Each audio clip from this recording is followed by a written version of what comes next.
Colonia murió en el Callao, con solo 26 años de edad. Su muerte sorprendió a toda su familia. Su padre, don Amadeo, se encontraba de viaje. Sobre las causas de su deceso, existe una versión oficial que figura en la partida de defunción.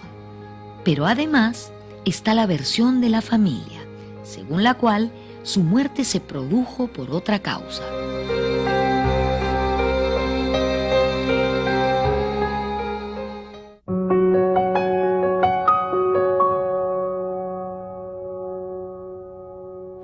Sarita Colonia murió el 20 de diciembre de 1940 a los 26 años en el hospital de Bellavista, donde actualmente queda el hospital Daniel Alcides Carrión en el Callao. La partida de defunción dice que fue a causa de paludismo pernicioso. Esta enfermedad es producto de la picadura de un mosquito que vive en las zonas pantanosas de Lima. Produce fiebre, escalofríos, delirios y al final la muerte.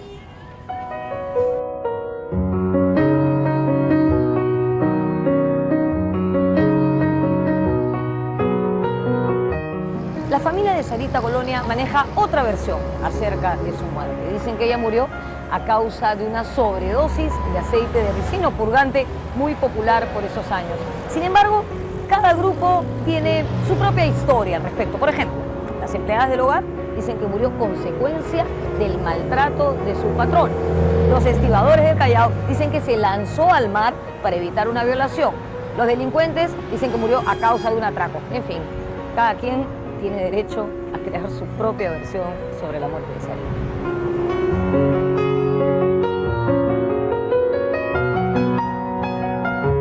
Existe en diarios la historia de una joven que en el Callao, ante una agresión, optó por defender su virtud, así fue contado también en los términos más populares, de folletín, de que la chica se lanzó a la mar brava, ¿no?, para evitar ser mancillada, ¿no? En esos términos eso también va a ligarse a la biografía ficticia, fabulada de Sarita Colonia. Este caso impactó en la opinión pública y quedó registrado en toda la prensa de la época. Para Gustavo Buntix, no hay duda de que en la imaginación popular, la historia trágica y real de Amanda Loyola se confundió con un culto naciente que empezaba a generarse en torno a la figura de Sarita.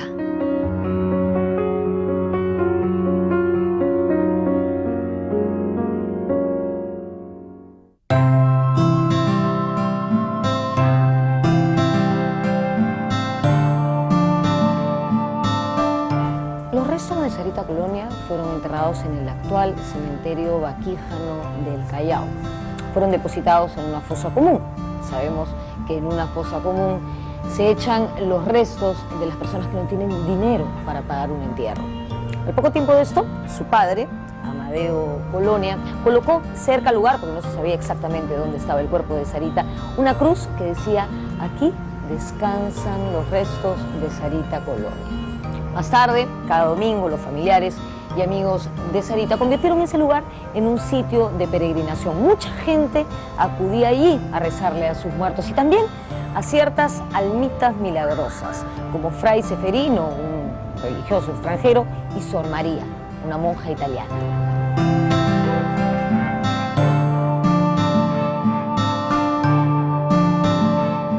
El padre en algún momento vuelve a Lima de su tierra natal y coloca una cruz con su nombre en alguna zona de este cementerio de pobres que podía corresponder a la ubicación aproximada de su cadáver.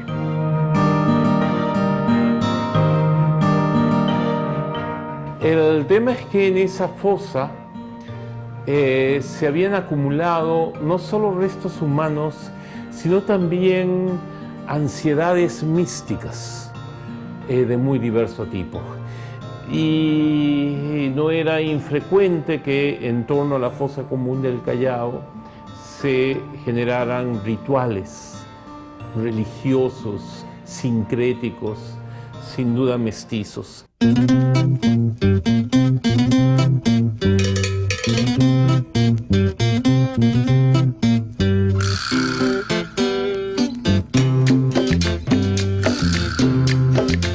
devoción por Sarita Colonia no surgió de inmediato. Recién en las décadas de 1960 y 1970, el culto creció, a la par que se incrementaba el fenómeno migratorio hacia la capital.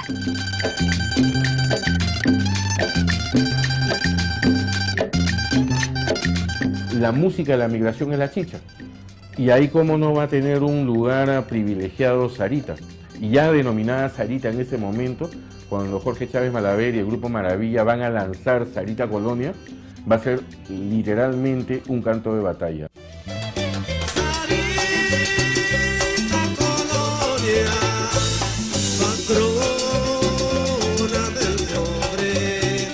Fue a partir de los estibadores del Callao que la devoción por Sarita se fue extendiendo.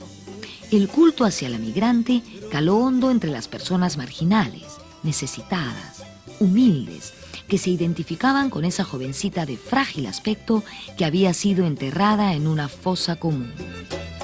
Además, a diferencia de los santos oficiales de la iglesia, Sarita no exigía una conducta intachable.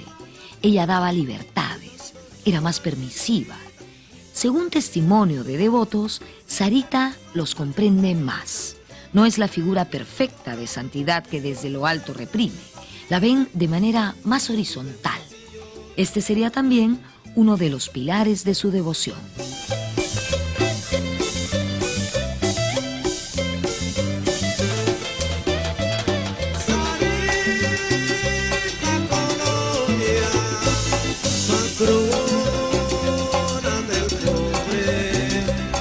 Se considera a los estibadores del Callao como el primer grupo social en rendirle culto a Sarita. Pronto se fueron integrando otros grupos, casi siempre al inicio marginales. Los delincuentes, por ejemplo, para ellos Sarita es su patrona. Probablemente la gente de sectores marginales se sentía identificada con el origen humilde, provinciano y por lo tanto marginal de Sarita.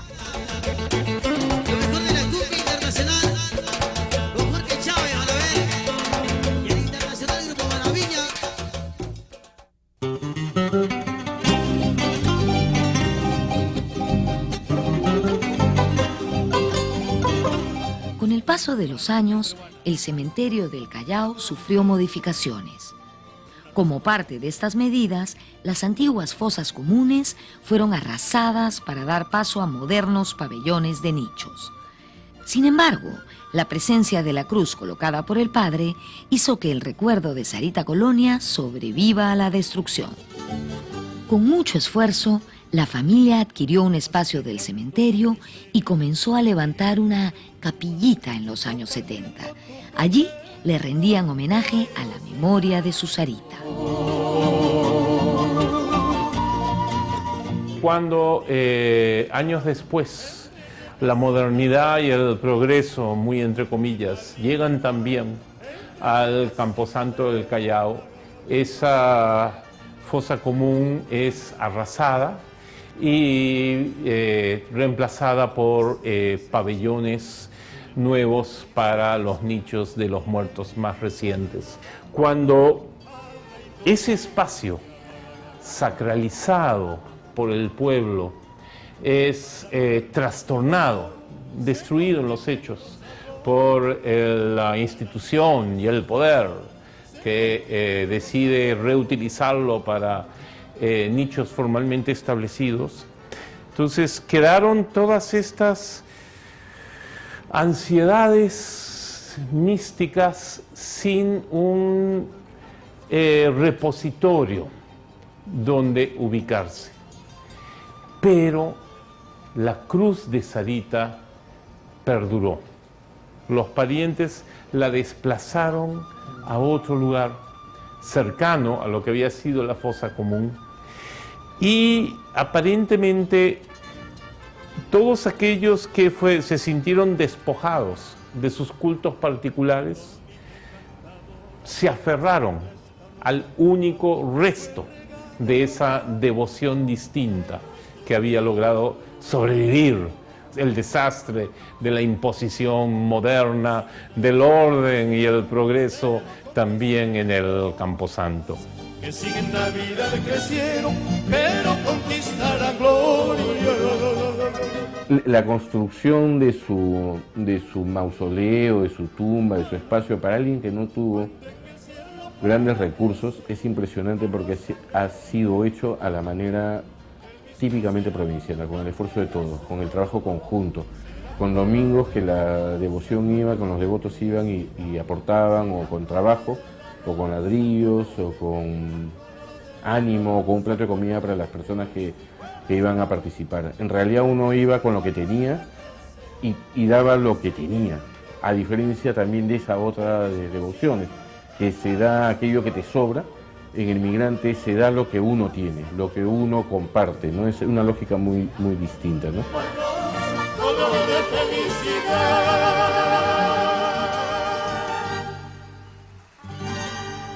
Poco a poco, el culto a Sarita fue creciendo. Su devoción fue condensando una serie de creencias, tradiciones orales y mitologías que circulaban en el Callao y que luego se propagarían por toda la capital. Empezaron a surgir leyendas en torno a su persona, a su vida, a sus milagros, historias fantásticas que hacían de la Sarita un personaje extraordinario.